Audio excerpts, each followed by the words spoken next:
Hello there guys, this is Solid Shepard bringing you another video. And today we are talking about the future of Tomb Raider. So we have some supposed leaks that have come out. Before we go any further, I do just want to point out that the information I got here is part of the video you're about to see that I took clips from that have the supposed leaks in them. And the video in question is from Melanie Mack. Now, I didn't include the parts where she elaborates on her thoughts on each of them, because this is a video of my thoughts on them and kind of talking about them. But I'm just kind of using the clips as like a tool to drive that. If you do want to see her thoughts and her full original video, I'm going to have it in a link in the description below, as well as the link to the channel from the people whose Patreon she found their like video discussion where she found out about this stuff herself. So I'll have both of those links in the description below if you are interested in that. Without further ado, let's get into this. This is what we have so far, the new alleged game leak / rumor from a voice acting casting script. So the code name is Project Jawbreaker. It has a grounded tone with fantastical elements. Okay, so my first thoughts on that, a grounded tone with fantastical elements. I mean, that's kind of what the Tomb Raider has been since the reboot. The last 3 games have been that, so no surprise there. They're casting an authentic British voice actress in her 30s, 5'6", athletic. I want to say they mentioned they're looking for someone along the lines of like an Emily Blunt type. Okay, so here we have who they're casting, who they're looking to cast. So an authentic British voice actor, obviously you want to get the accent right, so the best way to do that is to have someone who just naturally speaks that. They do need to be around in their 30s, so if we're looking to have Lara be like around, like in her 30s, this very well could be a continuation of the other games. I mean, they could also be doing another reboot, and it could just be like a situation where like the Batman movies do a lot, where he will have been Batman for a very long period of time. But that doesn't necessarily mean either one, but it does not, it makes it where it's not a ruling out the possibility of we're just doing a continuation of the Lara Croft from the last 3 games. Although it is weird that they'd be looking for a new actor if it was the same one. So we don't know. Maybe, you know, in my last video, I did talk about how maybe they're going to try to do a Dragon Break situation where all the Lara Crofts from the different continuities will all kind of become one. So that is a possibility as well, I guess. 30s would probably be a good age to make it where that could possibly be feasible, could happen. I don't know, I'm just speculating, but it is possible that we will have a continuation of the previous Lara Croft. The athletic part sounds good, right? She should be athletic. You shouldn't have an overweight person being able to do the kinds of things that like her and Nathan Drake do in these games. As far as her height, I don't know, 5'6".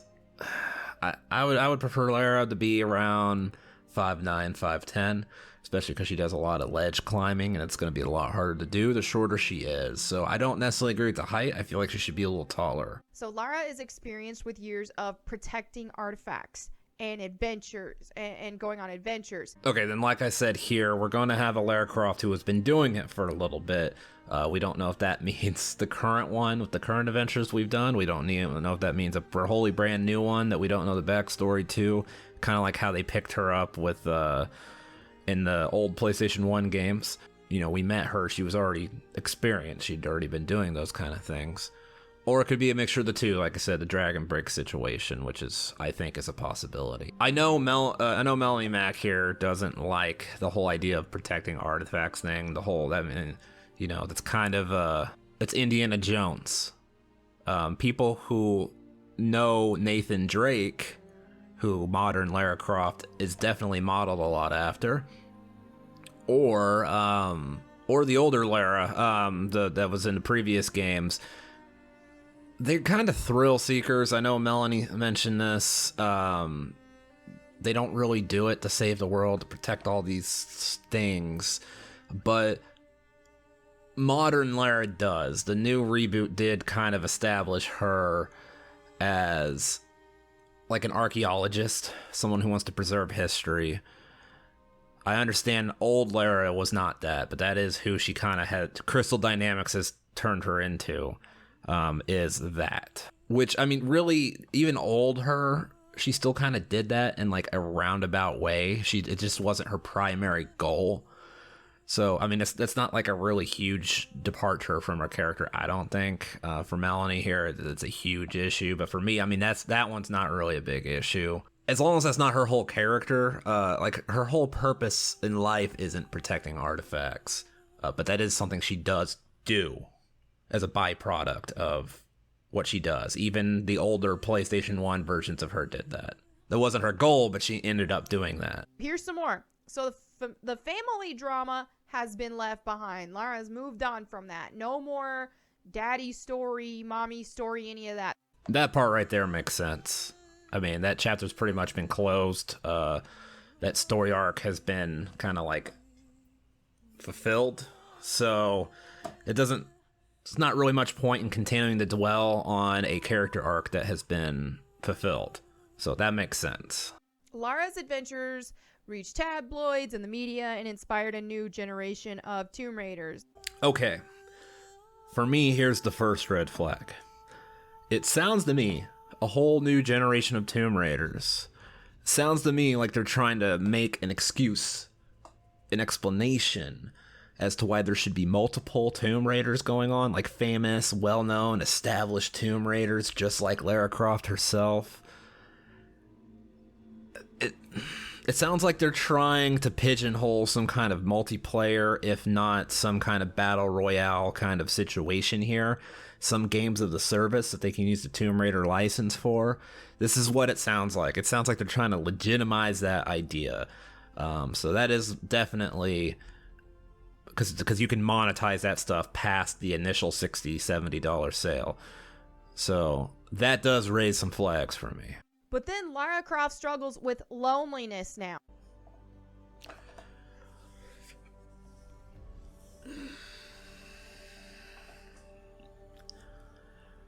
She's struggling with loneliness?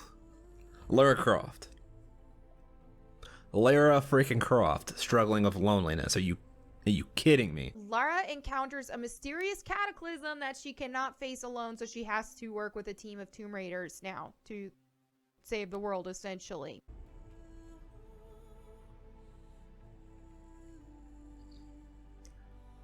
What? What? What was the last game? What was Shadow of the Tomb Raider? The world was literally ending, and all she had to depend on was Jonah. What are you Are they trying to ruin Lara Croft's character? More on that in a moment. And not only that, but finally, last bullet point here, Lara Croft has romantic scenes with another woman. Okay, so I know that was a really short clip right there, but let's unpack this. So as we mentioned earlier, Lara Croft has never really been the one for relationships. Never. Not in the most recent reboot, and not in any other iterations, and not really in the movies. But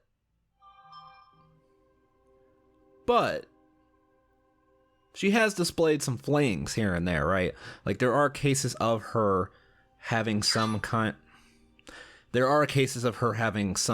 of relations with people, like that are romantic or sexual in nature. Here's the problem. Not a single one of them, and nothing in any of the games or any of the movies, hint at Lara Croft being a lesbian. Nothing. We mentioned earlier how Nathan Drake, right? How they kind of turned Lara Croft into the female Nathan Drake with the reboot.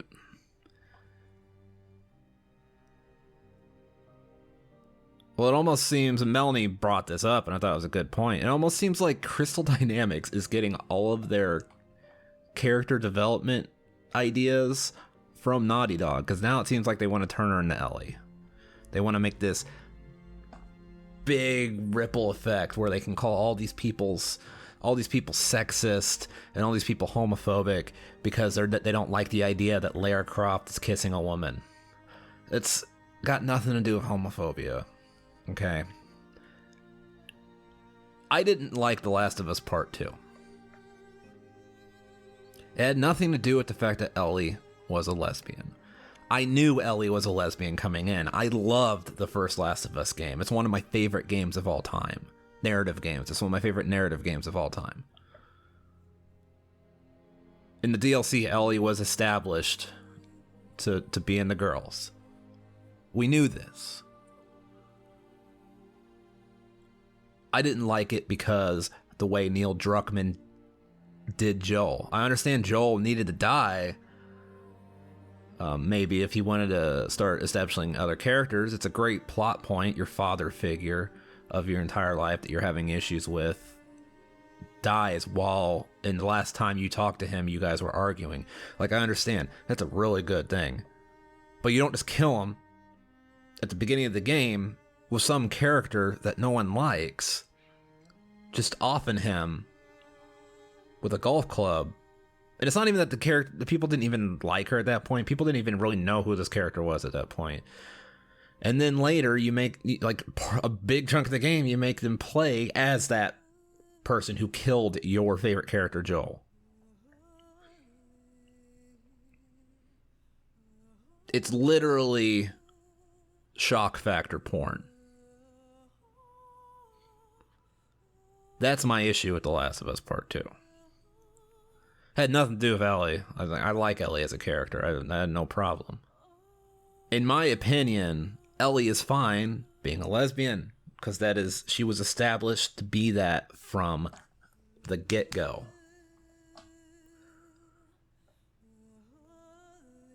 Lara Croft is not. At no point has she ever even been insinuated to be gay, to be into women. Ever. Or even bi. In every iteration of her, anytime she shows any kind of romantic or sexual interest in anyone, it's in a man. So this goes to show me they're going to go woke, get broke road here with Lara Croft. They want to be able to have her have like oppression points or whatever, diversity points, whatever you want to call it. And I don't care about that. I really don't. And honestly, I'll probably, as long as the story in the game is still good and there's no other issues other than that, I'll probably still play it. I'll probably still like it. I don't care on a base level if Lara is kissing a girl, but it's the principle of the matter. Why are you turning Lara Croft gay? If representation matters so much, why are you taking probably the biggest representation female character in gaming away from straight girls? Which, by the way, is a much bigger demographic. I'm just going to say. It's not even close. It's like 97 or 98% of girls are straight. I hope this isn't I don't know. This is another red flag, okay? This is another red flag. So, it almost seems like they're trying to... The first one, it almost seems like they're trying to make an excuse. The first red flag is it almost seems like they're trying to make an excuse to be able to monetize the heck out of this game by turning it into some kind of live service thing or make another offshoot live service. And the second red flag is they're just inserting wokeness for no reason. And here's the biggest thing. There's no reason that Lara Croft should even be involved in a relationship at all. Like, that's never been part of her character, really. It's happened, but even when it's happened, it's been such a small part of the story of those games or movies. It's like 007. Like 007 slept with a lot of women, but it doesn't mean anything. Like, I don't know why this is even a point. Okay, now I did just want to include this little bit of her video, because I feel like it does kind of lean credence towards this being more legit than not legit. There was, this was posted on forums. This information was, there were fan sites that were sharing this, and they were told that because they are a part of the official Tomb Raider fan site program, they could not share this information, and they had to take it down. And then Last Stand Media, Colin dropped this info, was hit with a DMCA claim. They made them take it off of Patreon, and it's still here. They just changed the thumbnail and all that kind of stuff. But yeah. And so I think if this were not legit, then why would they be going through these efforts? And that is a great point. Like, if it wasn't legit, then why wouldn't they just be dismissing them as rumors and being like, whatever, it's just people on the internet talking? It does seem like it is something that Crystal Dynamics is trying to keep under wraps. And this is really scary because, look, the first 3 Tomb Raiders were great. The problem here, though, is the first one was amazing, and they kind of got a little slightly worse to the second and then the third, but all 3 of them were still really good games. And then Avengers happened.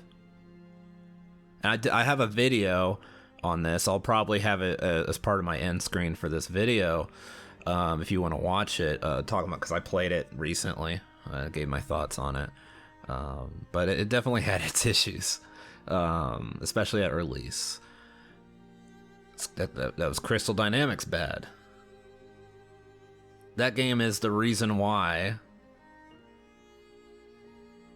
they didn't work on Shadow of the Tomb Raider. And now if they go down this road, Crystal Dynamics, we might be having some issues here. You might be going down the bad path. You started great. But you might be on the road to becoming another one of those terrific publishers we used to be able to love and trust, but can no longer do. Like Bethesda. Like CD Projekt Red. Anyways, let me know what you guys think in the comment section down below. If you're liking my content, please don't forget to like and subscribe. And if you want to support me directly, please check out my Patreon. I'll have the link to that pinned in the comment section down below. And as always, this has been Solid Shepard. Until next time, I should go.